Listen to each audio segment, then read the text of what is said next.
files, and I'd like to mention some of our common priorities.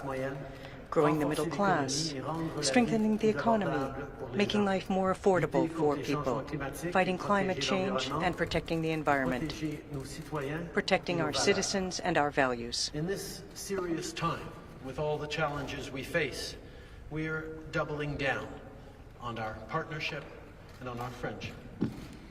As I said earlier today, economic policy, climate policy, and security policy aren't just connected. They're one and the same. Both the President and I agree on this, and that's why we launched a joint energy transformation task force that will accelerate our work on clean energy and clean tech. This will include securing and strengthening electric vehicle and critical mineral supply chains and other areas to advance our collective energy security. Of course, an integrated approach means creating good middle-class jobs for workers on both sides of the border, and it will make our collective economic growth stronger and more resilient. Securing and developing critical minerals supply chains is essential to making things like batteries, computers, phones, and semiconductors. Le Canada et les États-Unis ont convenu de mettre en place Canada and the United States have agreed to put in force a system for building semiconductors, and so I'd like to announce today that we have signed an agreement with IBM to extend the ability and capacity for the installations in Bromont, Quebec, to develop new capacity. Demand is on the rise, as is competition. Canada's investment in semiconductors, which will be up to $250 million, will make it possible to enhance the competitivity of the North American economy, create jobs for the middle class, and to draw on Canadian talent in addition to reducing pollution. In addition to cutting pollution and fighting climate change, the President and I also worked on protecting more nature as well. Canada and the U.S. share the longest land border in the world. We share 3 oceans and the Great Lakes. The Great Lakes are a source of drinking water for 40 million people, and this shared resource needs to be protected. This is why Canada will make a major new investment of $420 million to continue safeguarding the Great Lakes for generations to come. Whether it's on protecting our shared waters, including in the Arctic, conserving biodiversity, or building strong net zero economies, Canada and the U.S. will continue to work together as partners. We'll also continue to work together as partners to keep our people safe. Keeping people safe also includes keeping asylum seekers safe, keeping our borders secure, and keeping our immigration system strong. Both of our countries believe in safe, fair, and orderly migration, refugee protection, and border security. This is why we will now apply the Safe Third Country Agreement to asylum seekers who cross between official points of entry. After midnight tonight, police and border officers will enforce the agreement and return irregular border crossers to the closest port of entry with the United States. When the agreement comes into force, as of midnight tonight, border officers will return people crossing the border to the closest Canada-U.S. border crossing. Our teams have worked hard to achieve this agreement. All of the work will make it possible to deter irregular immigration at our borders, while at the same time we increase regular migration and immigration. Safe is always our top priority. Last year I had the opportunity to visit NORAD personnel in Colorado. NORAD plays a central role in detecting, deterring, and defending against aerospace threats to our shared continent. NORAD has protected North America for over 60 years, and we're continuing our work to meet the evolving security challenges we face today. Canada is making major investments to modernize surveillance systems. And on top of that, we will invest to modernize and build new infrastructure to support the arrival of our 88 new F-35 fighter jets, so that, most importantly, we can support our men and women in uniform who keep us safe. This bolsters Canada's defense abilities for the coming decades. Of course, protecting our countries also means continuing our work to make our borders more secure and keep people safe. The opioid overdose crisis is having devastating consequences in our communities. We're going to disrupt the cross-border movement of chemicals used in the illegal production of fentanyl. Canada and the United States will build a global coalition against synthetic drugs. We must stop the traffic of synthetic opioids while at the same time focusing on a public health response.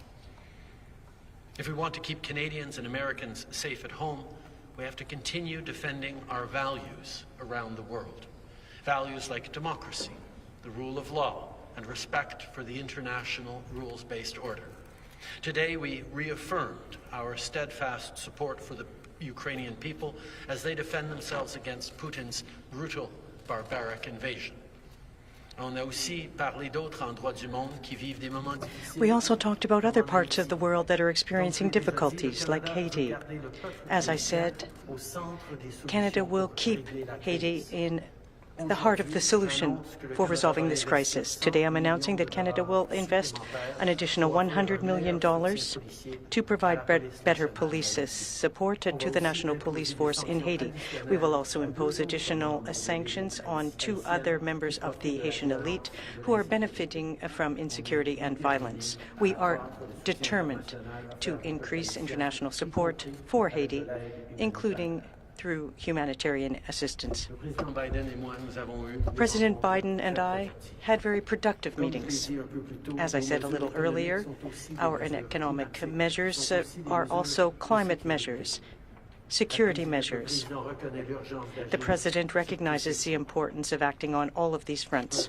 Last time we stood together in this very room, you were the outgoing Vice President, and we were embarking upon some challenging times in our relationship as a country, as 2 friends and countries. I have to say, through our conversations back then, through the work we've been able to do over these past 2 years, it has truly been an honor to be able to work with you for the benefit of Canadians and Americans, but also to continue to have a positive impact on the world in a very uncertain time. Your speech in Parliament a few minutes ago was filled with optimism grounded in a deep faith in people, in the character of the citizens we serve, and their ability to step up and meet the challenges before us. Like we have for many years, we will continue to work shoulder to shoulder as allies and friends to build a better future for Canadians and Americans alike. It is always a pleasure to stand beside you. It is always a pleasure to work with you. Right now, it's a pleasure to hand it over to you. Well, thank you very much, Mr. Prime Minister. And I can't think of a challenge we haven't met together when we sought to do it together. Excuse me. Before I speak of the progress of this trip, I was informed by my national security team on the way over here that about an attack in Syria yesterday. The Iranian-backed militant groups used an unmanned aerial vehicle to strike one of our facilities, causing several American casualties. One of our citizens tragically died in that attack. And on the flight up yesterday, I spoke to our national security team and ordered an immediate response. Last night, U.S. military forces carried out a series of airstrikes in Syria, targeting those responsible for attacking our personnel. My heart and deepest condolences go out to the family of the American we lost and wish a speedy recovery for those who were wounded. But I'm also grateful for the professionalism of our service members who so ably carried out this response. And to make no mistake, the United States does not emphasize seek conflict with Iran, but be prepared for us to act forcefully, protect our people. That's exactly what happened last night. We're going to continue to keep up our efforts to counter terrorist threats in the region in partnerships with Canada and other members of the coalition to defeat ISIS. Now, let me get to today's business. It's wonderful to be back in Canada. I'm honored I had a chance to address Parliament this afternoon. They were very patient, and I appreciate it. And You know, a little over 75 years ago, in his own address to Parliament, President Truman said, "No two nations are called upon to make great contributions to the world's rehabilitation." And, well, we are making great contributions to the world's rehabilitation, in my view. Today, as we stand at, as I said today, an inflection point in history, our nations are once again called upon to lead. And together, I believe we're answering the call.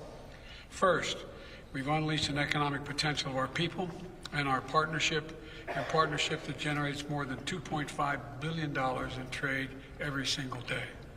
Secondly, we're transforming our hemisphere into a clean energy powerhouse, including extending the Inflation Reduction Act tax credits to electric vehicles assembled in Canada. And as we discussed over the last 2 days, we're also strengthening our supply chains for critical minerals and semiconductors that power our everyday lives. Today, we're making a $50 million available through the Defense Production Act to incentivize more U.S. and Canadian companies to invest in packaging of these semiconductors and printed circuit boards. I also want to emphasize what I said earlier in Parliament, that Canada and the United States always will have each other's backs. And we see this through NORAD as we work to modernize the world's only, and emphasize it again, the only binational military command. There's none other in the world. And we see it through NATO, where we're ensuring that we can meet any threat.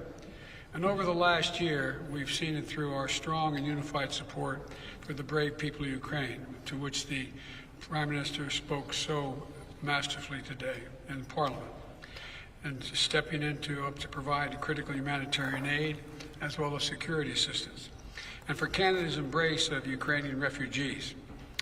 And as we head to the second year of Russia's brutal invasion, our unity is not going to break. We're going to keep the pressure on Putin through our historic sanctions and tariffs, and we're going to continue to provide Ukraine with training, equipment, humanitarian assistance it needs, and to defend itself against Russian aggression. And finally, as we deepen the global cooperation, we're also exploring our regional collaboration. As we discussed today, we're doubling down on our work to disrupt synthetic drugs, which have claimed too many American and Canadian lives, by bolstering our work together in the North American Drug Dialogue with Mexico, and building on a new global coalition against synthetic opioids. We're working to get these killer drugs like fentanyl out of our communities. And together, under the Los Angeles Declaration on Migration and Protection, and the Prime Minister has already spoken to, we're also making good on our commitment to address the historic levels of migration in our hemisphere. Since we created dedicated pathways in the United States, the number of migrants arriving on our southern border has dropped precipitously. And I commend Canada for stepping up with a similar program, opening new legal pathways for up to 15,000 migrants to come to Canada from countries in the Western Hemisphere. Mr. Prime Minister, Canada and the United States has always been partners in progress. And today, we're once again called to lead. I know that the United States can count on Canada to be our friend, doing the hard work, doing the historic work, doing the work that matters, and doing it together. I truly believe we're going to make some great contributions, and I am optimistic about the future. And that's not hyperbole. I'm optimistic. I really am. We're going to make a better future for the people of Canada, the American people, and in consequence for the whole hemisphere and around the world. Thank you. Thank you, Mr. President. Prime Minister, we'll be taking 2 questions from the American delegation, 2 questions from the Canadian delegation. 1 question, 1 follow-up. Mr. President, first question over to you. All right. I guess the first person I'm calling on is Josh. Josh. Thank you, Mr. President. 2 questions, 1 for each of you. Mr. President, you talked today about the security and economic partnership with Canada. President Xi just went to Russia and expanded China's economic commitment with that country. Why do you think many leading countries are choosing to form competing partnerships, and what does that mean for the world? Prime Minister Trudeau. Oh, sorry. Canada recently banned TikTok on government devices.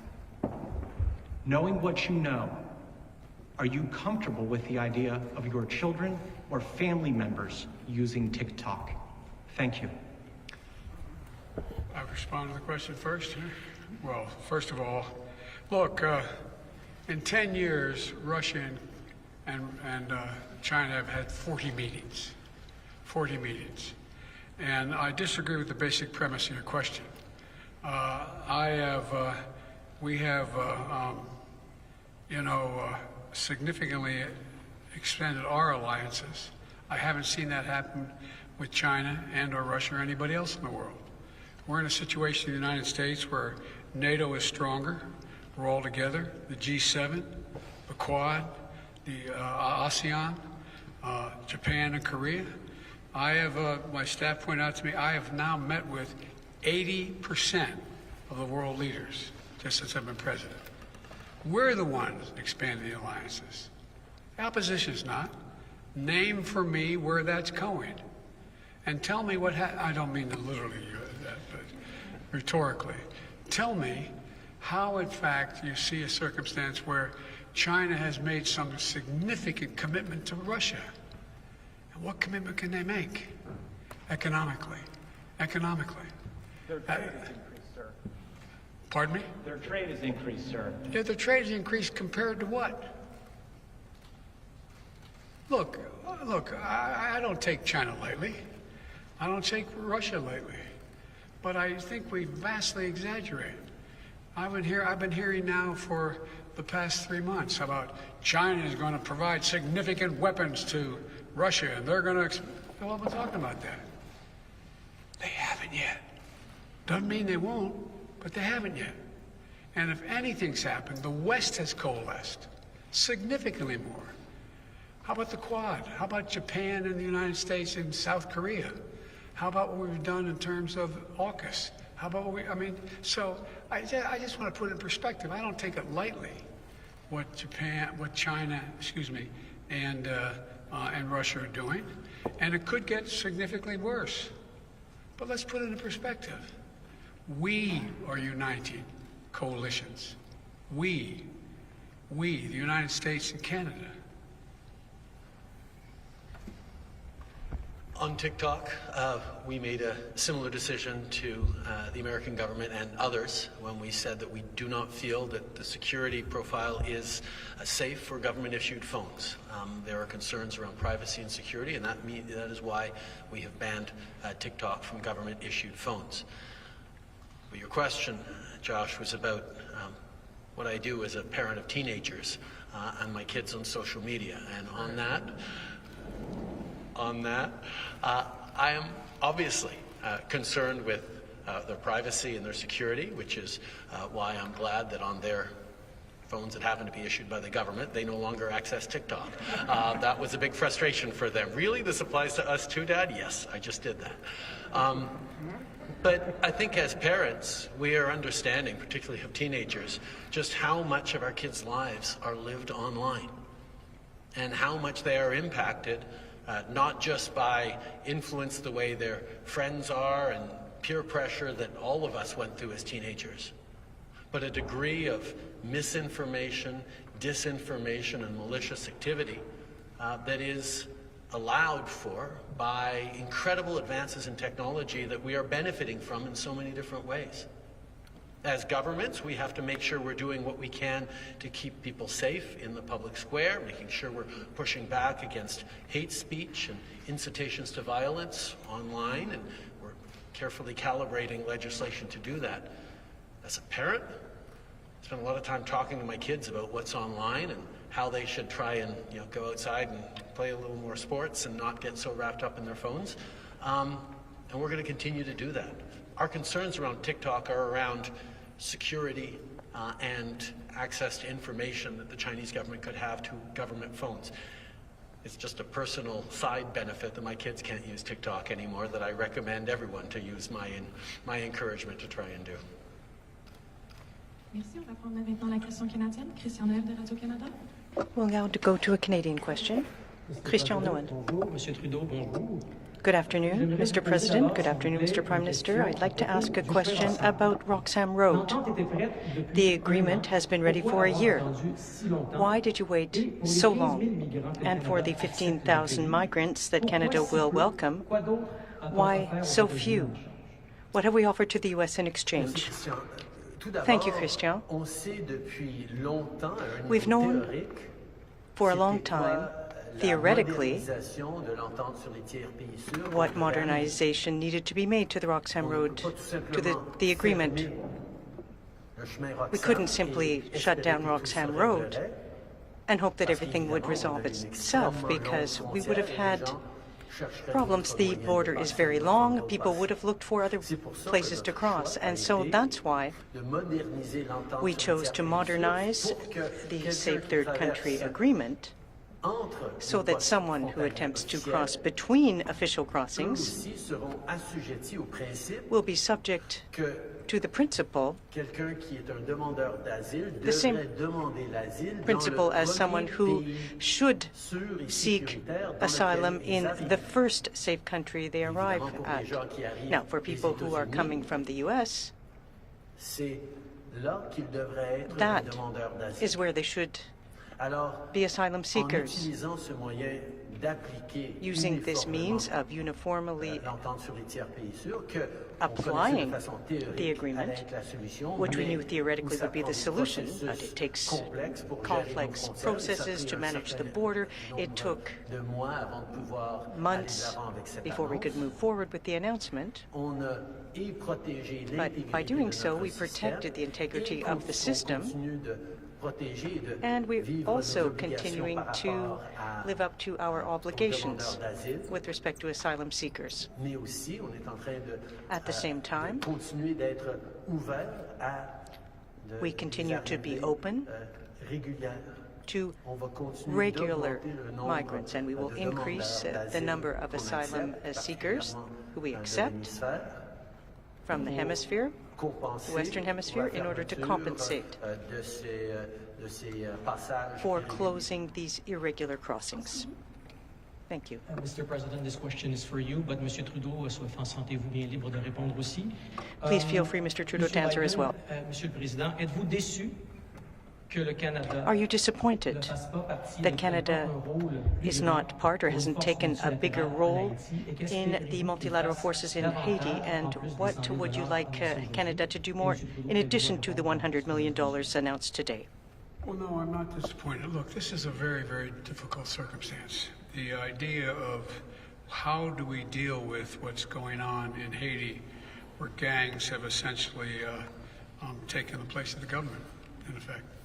They rule the roost, as the saying goes. And so I think that what the Prime Minister has spoken about makes a lot of sense. The biggest thing we could do, and it's going to take time, is to increase the prospect of the police departments in Haiti having the capacity to deal with the problems they face. And that is going to take a little bit of time. We also are looking at whether or not the international community through the United Nations could play a larger role in this event, in this circumstance. But there is no question that there is a real, genuine concern, because there are several million people in Haiti, and the diaspora could cause some real, how can I say it, confusion in the Western Hemisphere.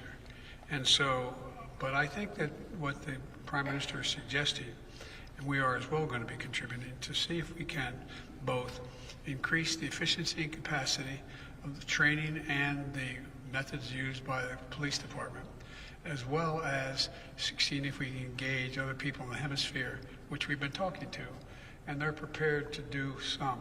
So it's a work in progress.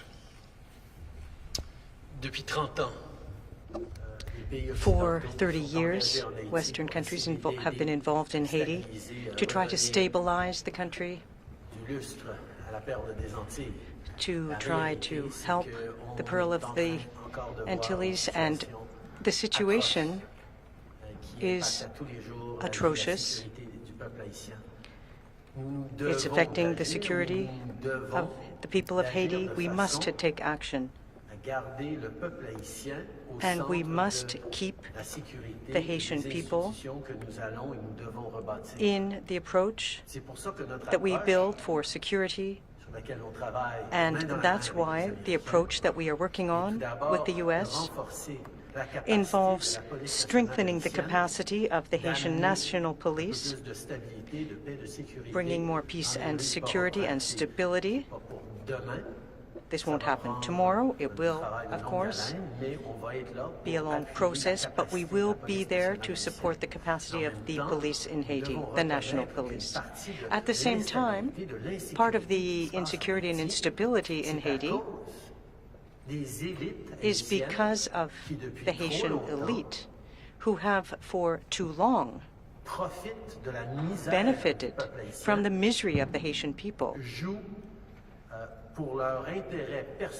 They work for their own political gain, their own personal gain, and this has prevented the country from recovering, and that's why we're proceeding with sanctions. We will continue to bring pressure to bear on the elite, the political class in Haiti, to hold them accountable for the distress facing the Haitian people, but to hold them accountable for ensuring their well-being. We're going to continue to work together. We fully understand how important this task is. Mr. President, over to you. Can I follow up with one point on Haiti? And that is that any decision about military force, which is often raised, we think would have to be done in consultation with the United Nations and with the Haitian government. And so that is not off the table, but that is not in play at the moment. I'm sorry. Over to you for the question, Mr. President.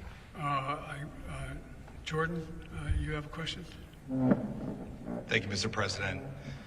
Some on Wall Street have expressed frustration that it's unclear what more your administration is willing to do to resolve the banking crisis.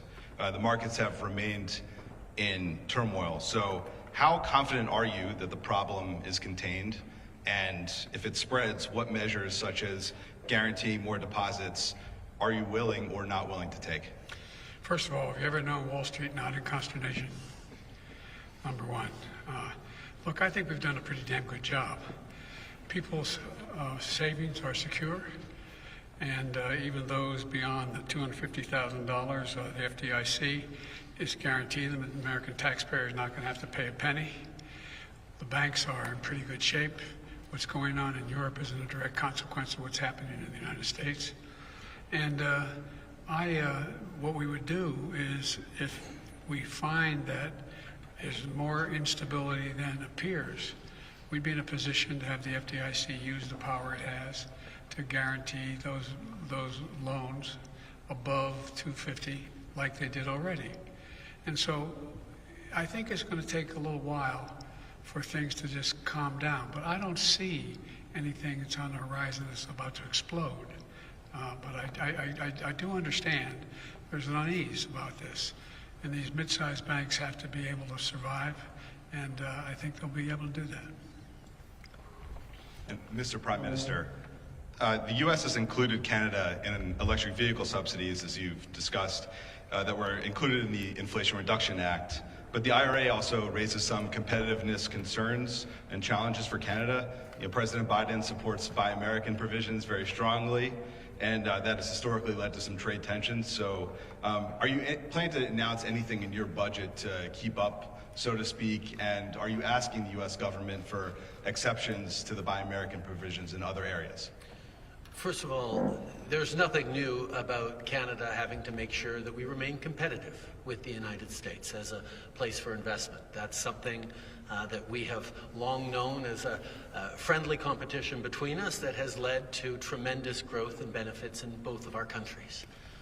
Right now, we're in a time where Joe talked about it as an inflection point. I think that's exactly right.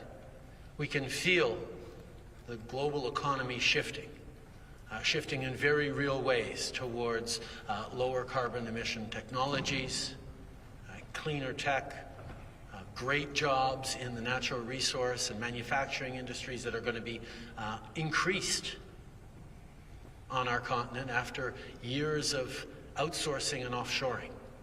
There is a real opportunity for both of us, and the IRA which is bringing in massive investments and massive opportunities for American workers and companies, is also going to have strong impacts on supply chains and producers and employees in Canada. Yes, we're going to have to make sure we're staying competitive and targeting the areas where we think we can best compete, and we'll have more to say about that in our budget next week. But let us take a moment to step back and see that North America, Canada and the United States in particular, are incredibly well positioned to be the purveyors of solutions and economic growth that the net zero economy around the world will need over the coming decades. The innovation, the know-how, the ability of us to make big things together leave us in a time of global uncertainty, extremely certain that we are well placed for the future. Whether it's investments that have seen Canada go from 5th or 6th in the world in terms of battery supply chains to now 2nd in the world in terms of battery supply chains. Whether it's continuing our leadership on the cleanest aluminum in the world, moving towards cleaner steel and zero-emission steel. Whether it's moving forward on critical minerals that the world is understanding they can no longer rely on places like China or Russia for, that they can rely on Canada to be not just a purveyor of ores, but of finished materials that will be built in environmentally responsible, union or good middle class jobs, wages, strong communities, and the kind of leadership that the world is increasingly looking for. There's long been a bit of a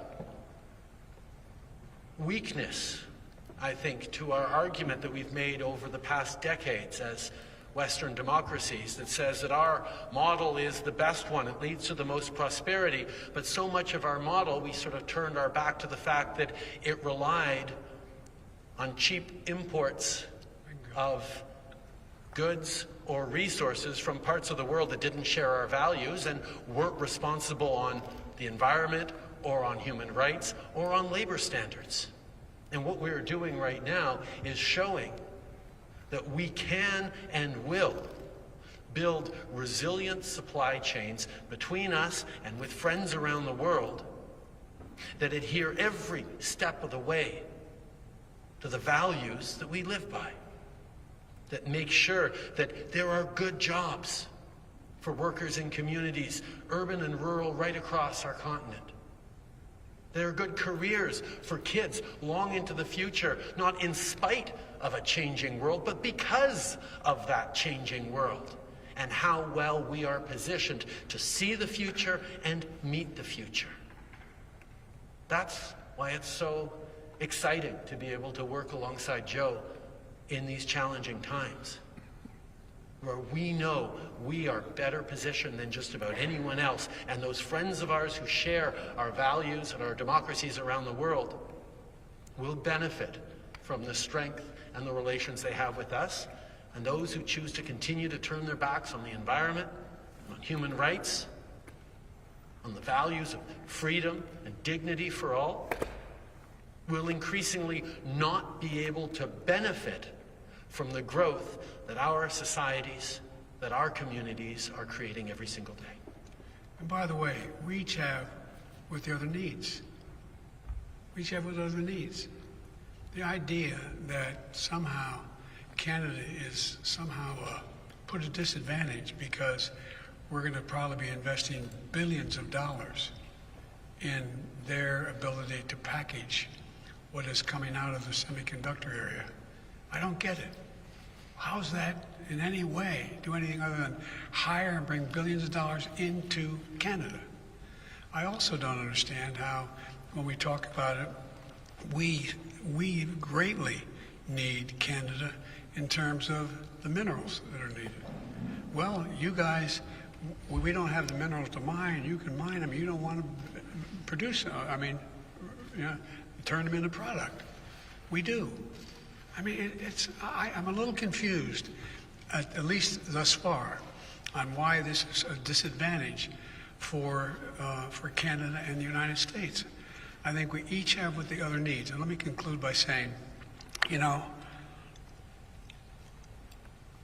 when I started talking about we're going to build our economies from the middle out and the bottom up, not the top down, I was being literal. Because what happened is, if you think about it, in Democrat and Republican administrations beginning over 30 years ago or more in the United States, corporate America decided that what they're going to do is they're going to export jobs and import product because there's cheaper labor. Well, guess what? Now we are making sure they import jobs here, and we export product. Canada's doing the same thing. So this is a real shift in the world economy in terms of what we're prepared to do. And I'll be darned if I'm going to stick in a situation where, as long as I'm president, where we have to rely on a supply chain in the other end of the world that is affected by politics, pandemics, or anything else. We're not hurting anyone in terms of having access to the start of the supply chain. It's available. But again, I predict to you, you're going to see, after we're both out of office, both China out of the game in terms of many of the product they're producing, and the United States and Canada pretty solid, economically situated for the future in terms of also bringing back manufacturing jobs. Sorry. And they're telling me I'm talking too long because we got to go to dinner. Thank you. On va prendre maintenant dernière question. We'll take one last question. My first question is for the Prime Minister, but Mr. President, feel free to weigh in before my follow-up. Prime Minister, we know that you've appointed a special rapporteur, but with what we've learned about Han Dong's communication with the Chinese Consular General, do you believe he advocated for the delayed release of the two Michaels? First of all, Han gave a strong speech in the House that I recommend people listen to, and we fully accept that he is stepping away from the Liberal caucus in order to vigorously contest these allegations. But I do want to take a step back and point out that foreign interference by authoritarian governments like China, Russia, Iran, and others is a very real challenge to our democracies and is absolutely unacceptable. It's why over the past number of years, the President and I have had many conversations about this, and indeed, we'll continue to work together with our democratic allies around the world to keep our institutions and our democracies safe from foreign interference.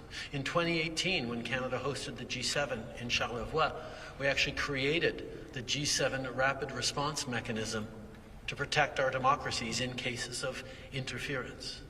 And we will continue to work together to make sure we're doing everything necessary to protect our democracies, which by definition are more open and therefore more vulnerable to foreign actors trying to weigh in our politics, in our business, in our research institutions, and particularly impact on citizens themselves, which is why over the past years Canada, like our allies around the world, has given itself new, rigorous tools to counter foreign interference.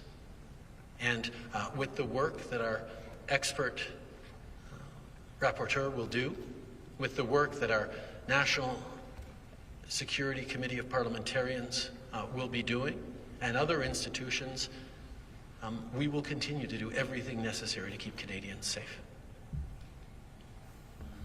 Nothing to add. Thank you. And Mr. President, when you took office, you canceled the Keystone XL pipeline. This week, your government delayed the environmental assessment to reroute Enbridge Line 5, and at the same time, you're approving oil drilling in Alaska. So what's your response to people who say it's hypocritical to stymie Canadian energy projects while allowing your own? First of all, I don't think it is, but I'll be very brief. The difficult decision was on what we do with the Willow project in Alaska. And my strong inclination was to disapprove of it across the board.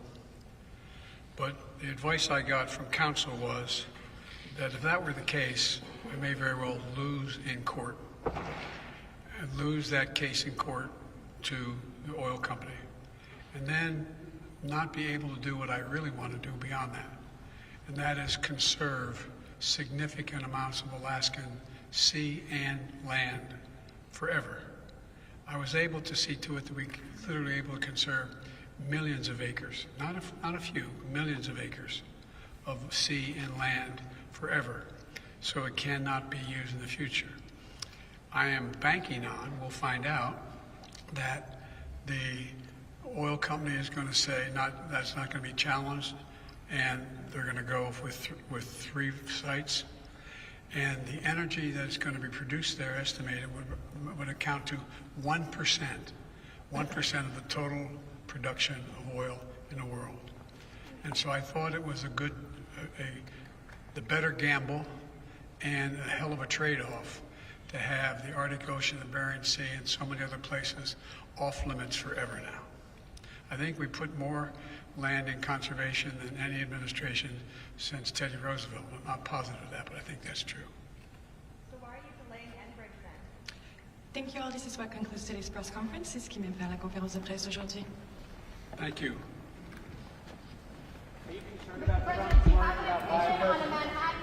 Mr. President, Iran keeps targeting Americans. Does there need to be a higher cost, sir? We're not going to stop, he says. Does there need to be a higher cost for Iran? He says, we're not going to stop. You say, we're not going to stop, or they're not going to stop? We're. Hey, you made it in. Oh, sorry, I was about to say. No, not at all. I was about to. Perfect. I think so. I was about to. Figure it out. More towards What? We're done. Yes, we're done. What?